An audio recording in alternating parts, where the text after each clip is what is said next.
Hello, great to have you with us. This is English News Broadcast live from the headquarters in Asmara at exactly 10:30 p.m. local time. First, the top stories.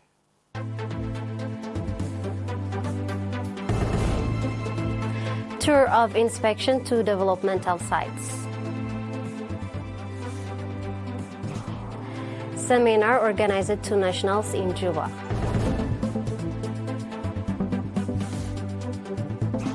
Blast at illegal Nigerian oil refinery kills 37 people. Saudi Arabia and Russia extend oil supply cuts.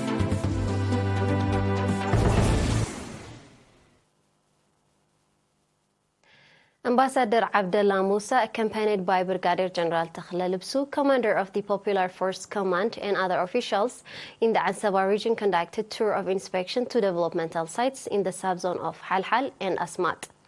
Ambassador Abdullah held a meeting with the administrators and village elders to discuss the significance of regularly carrying out water and soil conservation activities with a view to redress the environment and boost agricultural production after inspecting the progress of the construction of the dam in the Asmat subzone that is expected to address the water shortage for both human consumption and livestock.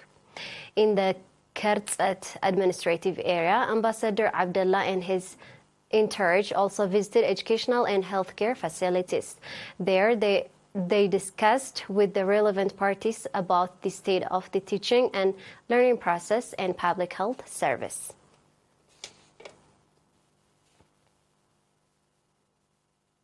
Mr. Yohannes Mikael, Eritrea's ambassador to the Republic of South Sudan, organized a seminar to nationals in Juba on 1st of October. The stability and peace and currently prevailing in Eritrea, along with the visionary leadership, will significantly contribute to the country's development to a higher level. Ambassador Yohannes said at the seminar that was focused on the objective diplomatic and economic situation in the homeland, as well as strengthening organizational capacity of nationals. Regarding the role and contribution of diaspora nationals in the national affairs, Ambassador Yohannes reminded the participants to strengthen organizational capacity. In related news, PFDG organization in Qatar held an activity assessment meeting and on implementation of the set-out programs. The Eritrean Embassy's first secretary, Mr. Mohammed Osman Musa, remarked during the meeting that it's time to resume community activities that were stopped by the COVID-19 outbreak and praised the work the community has done over the previous 3 years.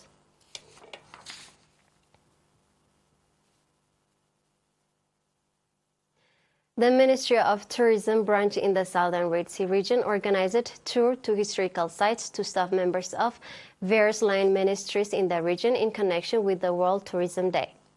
The tour that was carried out at Rahaita, Southern Denkala, is part of the effort to develop domestic tourism in the country. Mr. Girmay Masfun from the branch office said that the tour that commenced in Rahaita, which is rich in cultural civilization, heritage, and which has considerable geopolitical and economic value, will continue to the sea shores and nearby islands.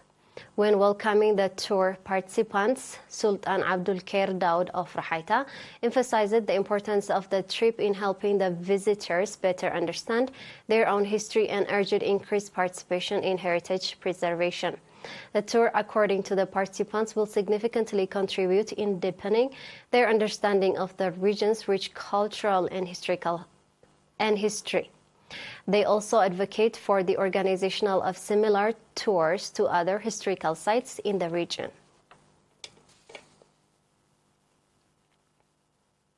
We'll be back with international news in a couple of seconds. Stay tuned.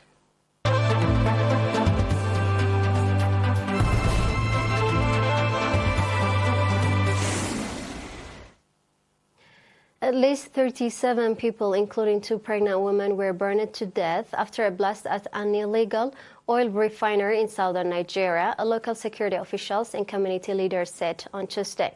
Illegal refinery is common in the oil-rich Niger Delta region of Nigeria, as as improvised local tap pipeline to make fuel to sell for profits.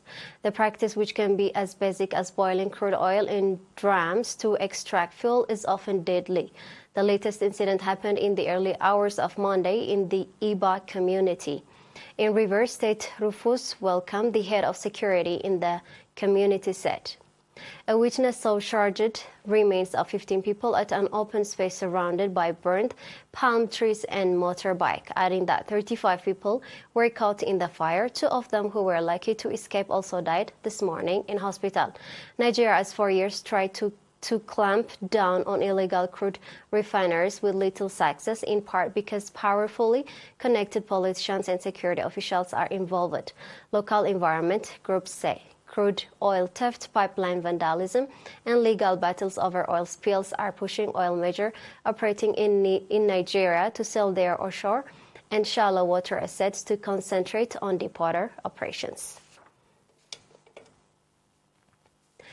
The move by the OPEC Plus leaders is aimed at rebalancing the market. Saudi Arabia and Russia announced yesterday the extension of their voluntary oil output and export cuts until the end of the year, as lightening supply and rising demand drive oil price up. The 2 countries, which are the leaders of the OPEC Plus group of major oil producers, made announcement in separate official statement hours before the ministerial monitoring panel of the group was due to convene online. Riyadh said it would continue to cut its crude output by 1 million barrels per day. Production for November and December will amount to approximately 9 million barrels per day, the Saudi Ministry of Energy said in a statement.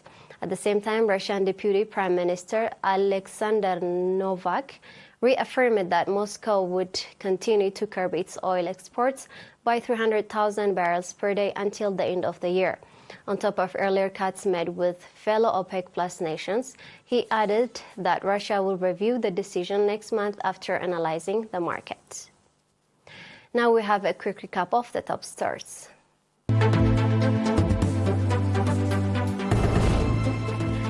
Tour of inspection to developmental sites.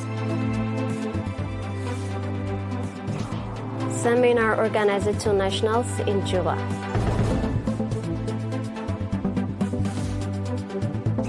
Blast at illegal Nigerian oil refinery kills 37 people. Saudi Arabia and Russia extend oil supply cuts. That was all with the news for this evening. Thank you for watching. Have a good night.